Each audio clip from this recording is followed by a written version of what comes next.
Okay, so pre-colonial civilizations. We can go into. There's entire classes over a lot of this stuff. Um, so it's really difficult to kind of sum up a lot of things that we talk about in here, just because there's so much information, and so we just kind of give you some highlights here of the Maya and the Incas. So Maya, Mesoamerican civilization, their agriculture led to very sophisticated communities, known for their giant temple-top palaces that you can see in the background there. Giant civilization that lasted for 600 more years. Polytheism is where they believe in multiple different gods and goddesses. Typically, in these civilizations, we see that the head person, the emperor, whatever they happen to be, is about a 50-50 chance that that is a god emperor right there, the representation of whatever deity on Earth, and so that lends an air of authority essentially to them. Now, the Maya in particular had advanced math, astronomy, calendars. It was more accurate than Europe's at the time. They had large cities, multiple large cities, terraced farms. It collapses around 900 CE. Reasons are kind of inconclusive. It probably a combination of bad harvests, earthquakes, right? So disease, it's usually a combination of multiple things for these ancient civilizations, but again, we don't have just the plethora of all the written records of every detail of history. So the Incas, they were located a little bit further south along the Andes Mountains, western South America, and like modern day Chile and places like that. Diverse, they spoke 20 different languages, developed irrigated farms, stone buildings. They had a network of paved roads that were really important to their development as well. So I'm kind of soft on you for the first one there, but now you got some stuff you got to fill in. So there's missing text in there for these. You just fill it in. It's usually a different color. It's usually highlighted. It's usually bolded. Okay, so the Mexicas, whose rise to power in the 13th century highlands represents one of the most remarkable feats of state building in all of human history. Upon establishing Tenochtitlan on an island within Lake Texcoco, the Mexica engineered a sprawling urban grid featuring advanced hydraulic infrastructure, paved causeways, and intricate public spaces, complete with gardens, public baths, and bustling marketplaces. So by 1519, the Mexica state had evolved into an empire that governed 38 different provinces, 371 constituent city-states through a sophisticated legal, political, and tributary network. And sustaining this dense population required unprecedented ecological innovation. So the Mexica optimized their agrarian yields through a terraced field system, which was expansive with canal irrigation and crop rotation. Structurally, society was very, very class-based and very binary as a result. So you had the elite aristocracy comprising of roughly about 5% of their total population. They monopolized all the political, religious, and military power, and the emperor operated as a divine sovereign, residing in a 100-room complex, housing specialized botanical research grounds and private menageries as well. Beneath this elite stratified class lay the remaining 95% of the populace. There was a dynamic middle and lower tier of the Pochiteca, long-distance merchants, skilled artisans, agrarian commoners, and unfree labor. And the ideological foundation of the Mexica hegemony was intimately bound to their polytheistic theology and cosmological existentialism. So the Mexica pantheon, centered around agrarian and celestial deities, demanded energetic sustenance, specifically the Chacoatl, the sacred fluid of human blood, in order to stave off cosmic entropy and ensure the daily rebirth of the sun. So this theological imperium transformed warfare into a deeply ritualized existential imperative. So rather than seeking absolute territorial assimilation, the Mexica campaigns were instead designed to secure elite captives for ceremonial sacrifice atop the Templo Mayor. alongside extracting material tribute from subjugated polities as well. So war was both a religious liturgy and an economic engine, as expressed in contemporary nautical poetry. Proud of itself is the city of Mexico, Tenochtitlan. Here, no one fears to die in war. This is our glory. This institutionalized militarism allowed for the Mexica to develop spiritual obligation into imperial dominance, building a complex hegemony anchored by tribute, religious terror, and unprecedented structural organization. So the big thing here is that warfare, right, very, very central to their society. The capturing of others from that warfare to use as sacrifice to the gods to make sure that the sun rose the next day, that the plants grew, that the gods were happy, because if the gods were happy, then the civilization thrived and prospered and benefited from that. Okay, so keep them happy. So if you never heard the Mexicas term before, we typically in my youth refer to them as the Aztec people. All right, so by the early 16th century, North America was a very vibrant tapestry of roughly 240 distinct indigenous societies. Dwarfism inducing numbers when compared to the 2 to 3 million people residing in Great Britain during,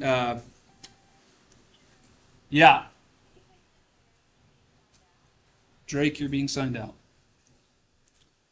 All right. So this very complex socio-political landscape evolved organically as localized kinship clans consolidated into bands, which subsequently coalesced into sovereign nations defined by shared linguistic and cultural frameworks. So lacking written script in most cases, these polities engineered sophisticated oral traditions to transmit complex pedagogical, spiritual, and historical knowledge across the generations. And cosmological views were deeply tied to the natural world, as the Lakota Sioux revered Kantanka, the Great Spirit, while the Navajo Diné venerated the Holy People, embodying natural phenomena such as the thunders and winds. Spiritually sanctioned warrior traditions were paramount, though warfare typically manifested as low-intensity regional raiding designed for captive acquisition or resource competition, rather than the total demographic destruction of a opposing group. So material culture was equally heterogeneous, ranging from portable hide teepees designed for nomadic mobility to permanent agrarian longhouses, sod lodges, and the massive earthen temple mounds of groups like the Mississippi cultures. Perhaps the most stark contrast between indigenous American polities and European nation-states lay in the political economy and governance, as rejecting the absolute monarchical frameworks of early modern Europe. Native American societies favored more decentralized consensus governance, as chiefs functioned not as autocrats but as diplomatic facilitators whose authority was anchored in persuasion, their oratorial skills, and demonstrated merit for basically things that they did for the betterment of the tribe. So, as British soldier Henry Timberlake observed amongst the Cherokee, authority was derived from personal capability rather than the dynastic lineage, prompting other European observers to note that a chief's power was effectively an empty sound without public consent. Land was conceptualized as a shared communal trust rather than commoditied private enterprise, and property and complementary gender dynamics further distinguished these societies. While men assumed responsibilities like hunting and warfare, women dominated domestic economies, agrarian production, and internal administration. And in matriarchal frameworks like the Iroquois Confederacy, elder women exercised ultimate veto power over council decisions, demonstrating a level of structural political equality that astounded the European observers at the time. Now, the indigenous nations of the Pacific Northwest coast, including the Haida, the Coatl, and the Nootka people, defied traditional anthropological models by establishing dense, solitary societies supported entirely by a rich marine and temperate forest ecosystem, surrounded by an abundance of salmon and marine mammals, shellfish, and wild flora. These coastal polities faced virtually no food scarcity, and scholars estimate that communities could fulfill their subsistence requirements in just a couple of days weekly foraging and fishing. So this vast economic surplus liberated labor, allowing for unprecedented specialization into things like woodworking and engineering and monumental works of art. So utilizing giant western red cedar, artisans engineered ocean-going canoes that were up to 50 feet in length, carrying up to 50 crew members, where they could go on deep-sea whaling and trading expeditions. On land, they constructed massive cedar plank longhouses, some extended up to 500 feet, which served as communal multifamily residential complexes. Now, this material prosperity supported a vibrant spiritual and heraldic tradition, mostly visibly manifested in a monumental totem pole. Far from mere decorative items, though, these carved pillars functioned as a complex semiotic system where it documented their lineage, spiritual encounters, and hereditary rites through stylized animal iconography. Politically, however, the Pacific Northwest stood in stark contrast to the non-hierarchical structures of the Southwest, as societal organizations were more rigidly stratified into a tripartite class system. You had the hereditary chiefs, commoners, and enslaved individuals captured in regional conflicts. So wealth accumulation, prestige, and an institutionalized inequality were central to coastal life, demonstrating that agricultural production is not a strict prerequisite for the emergence of class-based societal structures in the Americas. So across the Great Plains, a vast interior grassland extending westward from the Mississippi River, indigenous nations such as the Comanche, Sioux, Cheyenne, Arapaho, Blackfeet, Crow, and Apache engineered sophisticated, highly adaptive nomadic societies, and rather than altering the landscape through fixed urban centers, these hunter-gatherers synchronized their seasonal movements with the migratory patterns of things like bison herds, supplementing their primary protein source by foraging for wild flora seeds and root vegetables across the vast territories. Now, underpinning this mobile lifestyle was a profound cosmological framework that fundamentally challenged later European concepts of property and environmental stewardship. So most indigenous plains religions operated on a holistic, national,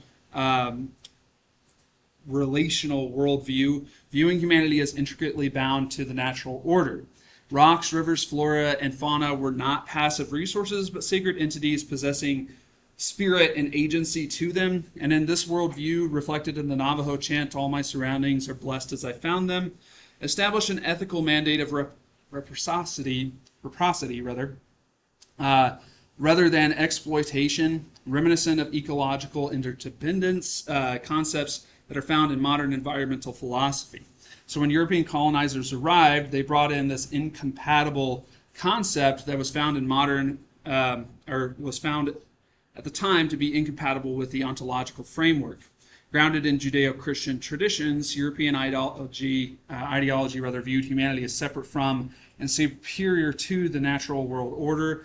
Central to this perspective was the biblical directive of dominion over the land and sea. So where indigenous plains societies saw a sacred law of interconnectedness between all people and all things, Europeans saw the uncultivated vacuum ready for economic extraction, and basically this is land for us to manipulate and get what we want out of it, rather than land for us to live on and eventually return to as part of the greater order of things. So the Eastern Woodlands were a succession of mound-building traditions that were engineered so sophisticatedly, agrarian societies that fundamentally reshaped the geopolitical landscape from the Ohio Valley to the Mississippi River Basin. The foundational groundwork was laid somewhere between 700 BCE and 200 CE by the Adena and Hopewell cultures here. Far from being isolated, though, the Hopewell in particular orchestrated an extensive long-distance trade network and functioned essentially like the Silk Road of the pre-Columbian North America. Obsidian, copper, ornaments, marine shells, and polished bear claws moved fluidly across thousands upon thousands of miles. And the true apex of indigenous urban planning arrived, though, with the Mississippian culture, which utilized intensive maize agriculture to generate the caloric surplus needed for rapid demographic expansion. And the crown jewel of this particular era was Cahokia, located near modern-day St. Louis. It functioned as a centralized chiefdom, and it managed a population of roughly 15,000 across about 3,200 acres. And its urban design featured expansive ceremonial plazas anchored by over 80 earthen mounds, topped with elite residences, sacrificial temples, a structural layout that echoes the grand civic design of a SimCity series. Yet Cahokia's rapid growth brought severe ecological vulnerabilities to the society, and by 1400 CE, intense deforestation, driven by the continuous harvesting of timber for all the stockade walls, compromised the local river basins. And when tectonic activity struck the region, severe flooding and rapid soil erosion ultimately dismantled their agricultural infrastructure, leading to starvation and creating a real-world environmental collapse reminiscent of the day after tomorrow. Deprived of these resource bases, Cahokia's inhabitants abandoned the city and dispersed into regional groups across the American Midwest and South. So following the demographic shift as a result of the collapse of Cahokia, the Eastern Woodlands became a dynamic mosaic of indigenous societies organized under three primary linguistic umbrellas: the Algonquin, Iroquoian, and Muskegon. These diverse groups constituted the primary point of contact for European colonizers in the late 15th and early 16th centuries. So the Algonquin nations, spanning from the Great Lakes to the Atlantic seaboard, implemented advanced environmental stewardship. Long before modern forestry, they utilized controlled fire regimes to clear forest undergrowth, encouraging new plant growth that attracted game animals while improving soil health. And economically, they developed the Three Sisters new intercropping system, an agricultural mechanism worthy of Civ 6 as yields per tile optimization strategy. Maize provided structural support for nitrogen fixing legumes, while ground covering squash foliage created a microclimate that suppressed weeds and maintained soil hydration.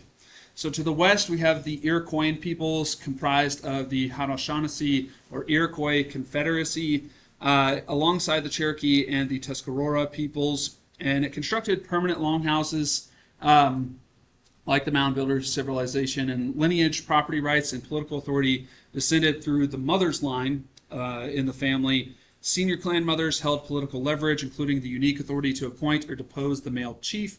And as an elder noted, since women were creators, placing them in positions of political authority was essential to the protection of society. Because men were routinely engaged in long-distance trade or military campaigns, women managed domestic trade, agricultural production, and civic diplomacy, establishing a political framework that thoroughly astounded most European patriarchal observers.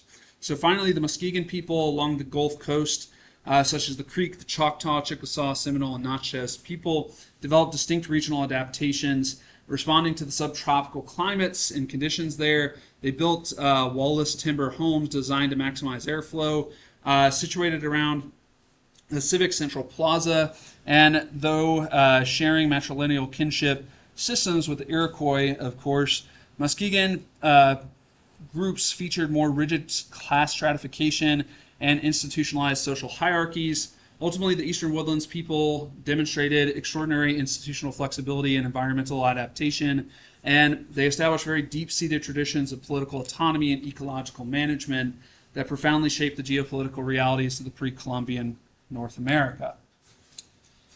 So by the late 15th century, Western Europe had underwent a structural transformation fueled by demographic recovery, institutional innovations, and technological expansion. So the traditional medieval feudal paradigm, a localized economic structure anchored by serfdom, is collapsing at this point, and the structural shift enabled unprecedented social mobility. You're no longer born into a class and absolutely stuck there. So we get merchants, financiers, and venture capitalists who effectively introduced the early modern prototype of Wall Street at this point. Financial institutions evolved very rapidly, deploying double-entry bookkeeping, standardized currencies, venture capital, and marine insurance to mitigate investment risks. So this economic monetization allowed centralized monarchies to bypass the landed nobility entirely And by directly taxing urban trade centers, monarchs consolidated state sovereignty, transforming these fragmented fiefdoms into a unified nation state with centralized bureaucracies operating them. Armed with concentrated fiscal power, these state merchant alliances possessed the capital, authority, and economics incentives required to finance the high-risk transoceanic expeditions, laying the structural groundwork for European global expansion. So the Renaissance in particular served as the ideological bridge between medieval scholasticism and early modern scientific rationalism, as it centered on secular humanism, the movement that dismantled the medieval paradigm of divine determination or determinism, placing human agency, empirical observation, and individual potential at the very center of our intellectual life. A conceptual pivot not unlike the paradigm-shifting scientific breakthrough that you see in the movie Oppenheimer. This philosophical reorientation directly fueled the technological infrastructure of the age of exploration, and humanist inquiry drove rapid innovations in maritime engineering and cartography as European shipwrights designed ocean-going caravels, while navigators integrated the astrolabe and quadrant to master open ocean navigation, and concurrently the diffusion of gunpowder technology revolutionized naval warfare, converting European ships into floating artillery platforms. And when paired with Johannes Gutenberg's printing press, the early modern equivalent of the internet, information regarding geography, navigation, and military strategy spread exponentially. The Renaissance did not merely inspire curiosity, it actually provided the intellectual, military, and technological apparatus that was required for Europe to project its power globally. Right? So, really taking things to the next level and allowing for these nation states to grow larger and more powerful.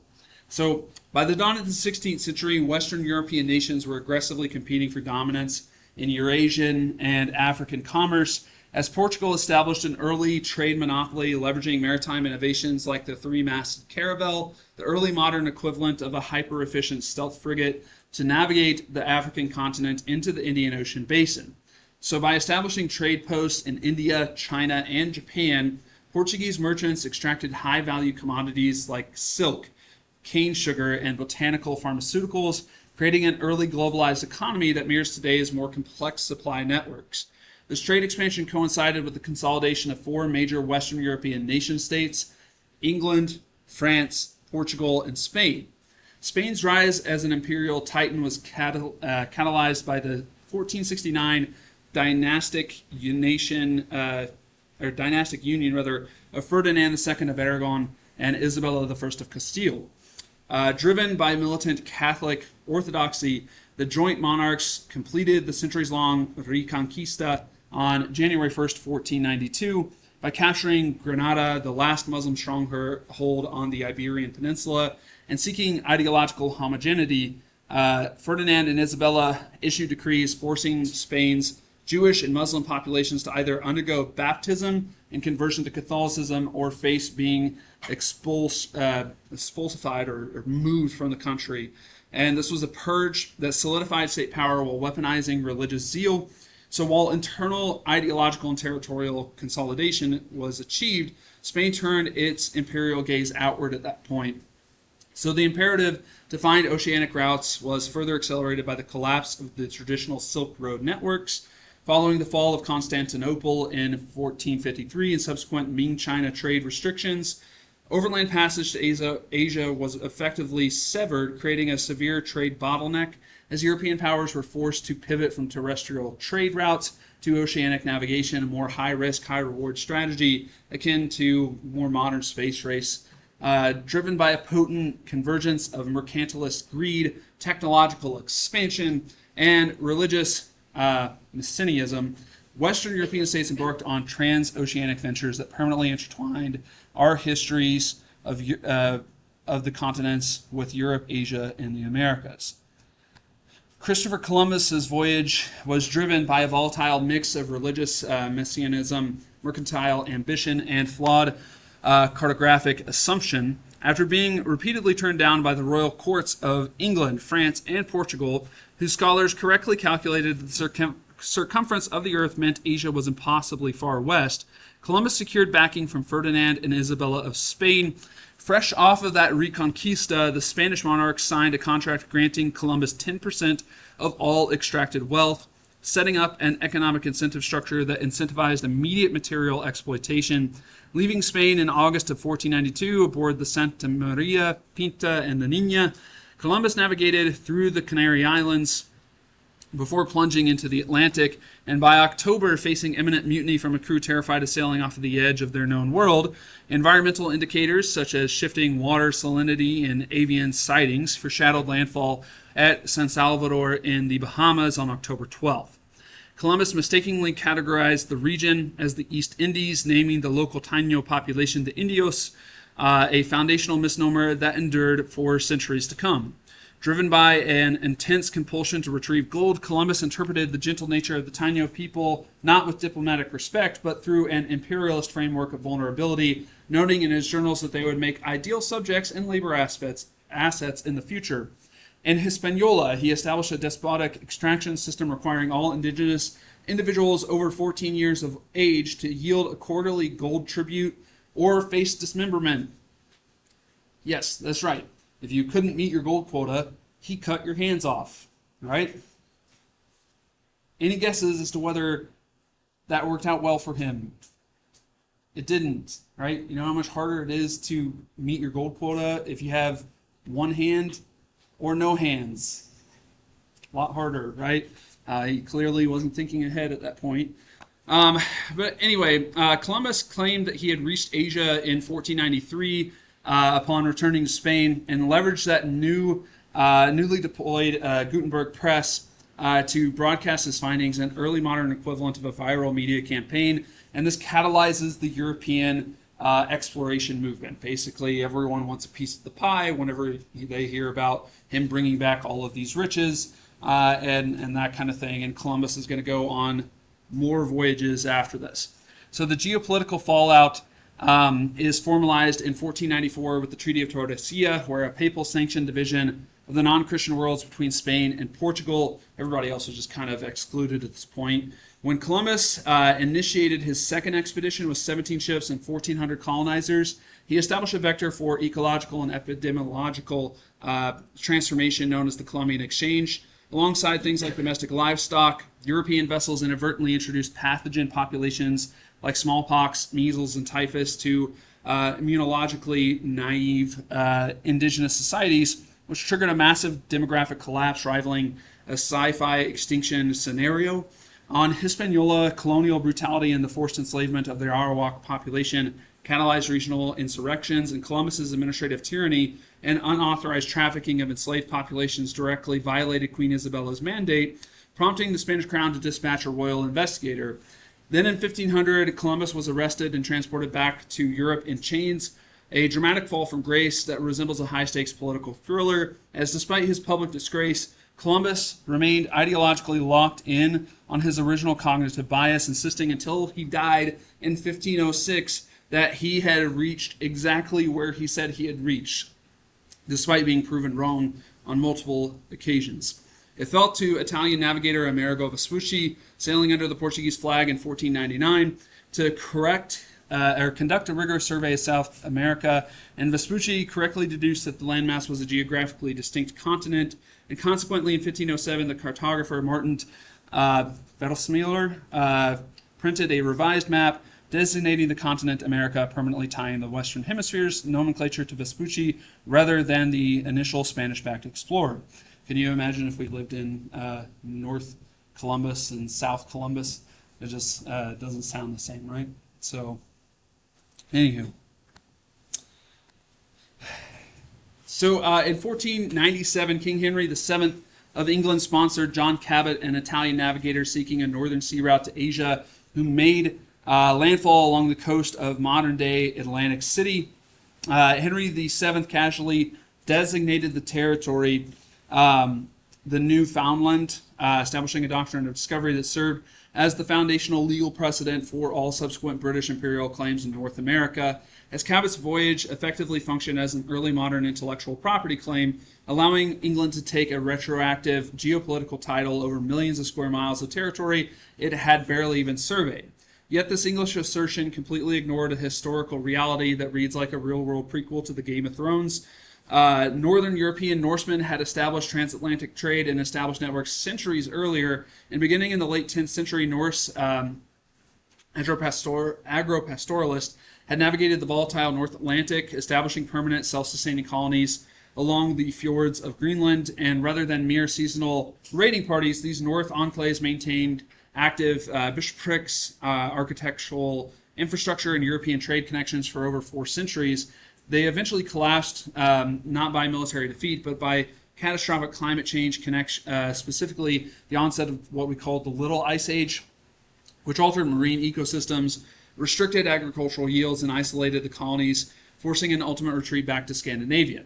Concurrently, though, Spain was implementing an aggressive strategy of territorial containment in the Caribbean, treating the Western Hemisphere like a closed-access regional server, and recognizing that geographic discovery meant nothing without logistical sustainability. A Spanish expedition arrived in Puerto Rico in 1505 to execute an early form of ecological engineering, and by releasing pigs and goats into the local ecosystem, they deliberately introduced invasive domesticated species designed to multiply exponentially, creating an artificial ecological surplus to sustain the incoming military garrisons.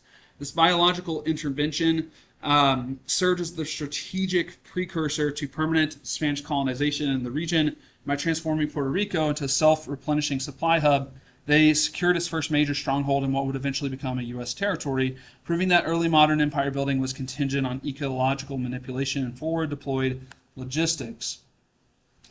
So in the early 16th century, Western Europe's geopolitical stability was anchored by the Roman Catholic Church, as this spiritual hegemony provided the ideological framework for European expansion, framing conquest and forced indigenous conversion as holy imperatives. However, the existential worldview of early modern Europeans who viewed worldly events through the lens of supernatural cosmic warfare meant that institutional critiques could trigger massive geopolitical instability. So on October 31st, 1517, Martin Luther initiated the exact institutional crisis by publishing his 95 Theses, launching a direct assault on ecclesiastical corruption and the commercialization of grace through indulgence sales. Luther's doctrine of sola fide, or salvation by faith alone, and the priesthood of all believers effectively bypassed the sacramental authority of the clergy, and by translating scripture into the vernacular German and leveraging the printing press, the 16th century equivalent of decentralized communication network, Luther democratized access to information, disrupting traditional power dynamics like an unexpected technological disruption in a tech industry market. When Pope Leo X excommunicated Luther and the Holy Roman Emperor declared him an outlaw, the resulting conflict evolved into regional warfare across Central Europe, and this ideological fracture was temporarily stabilized by the 1555 Peace of Augsburg, which established the principle of quis regio, ius religio, or whose realm his religion, granting regional rulers the legal right to determine the territory's faith that they practice. The Reformation was further radicalized by John Calvin, whose legalistic theology introduced the concept of absolute predestination, the idea that the omnipotent God had already determined the elect, or those who would go to heaven.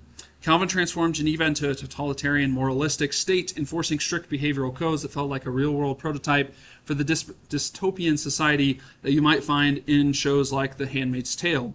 Calvinism's emphasis on discipline, moral rigor, and covenant theology spread across Northern Europe, providing the intellectual framework for English Protestantism and Puritanism, as the Catholic Church launched a counteroffensive through the Counter-Reformation, utilizing the Spanish Inquisition and the newly formed Jesuit order to enforce orthodoxy.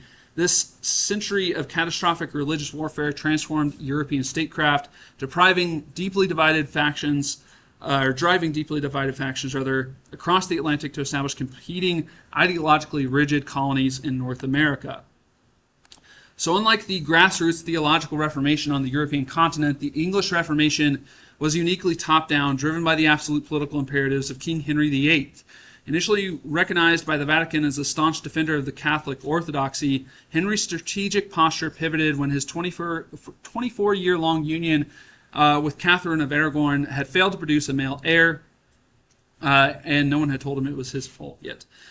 Desperate to consolidate the Tudor line, Henry sought a papal annulment. When geopolitical pressure from Catherine's nephew, the Holy Roman Emperor Charles V, forced the Pope to deny said request, Henry orchestrated a bureaucratic revolution that severed England from Roman jurisdiction.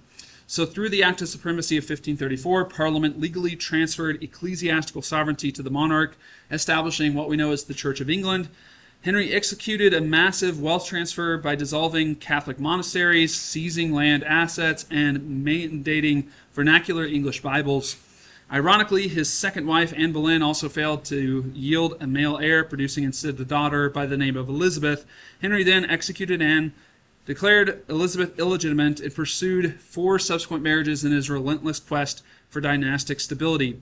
Following Henry's death, England experienced acute institutional instability, swinging from the radical Calvinist reforms under the brief reign of Edward VI to the militant Catholic Counter-Reformation under Mary I, whose systematic purge of Protestant leaders earned her the historical moniker of Bloody Mary, and the structural crisis which reached its resolution with the ascension of Elizabeth I in 1558 to the throne.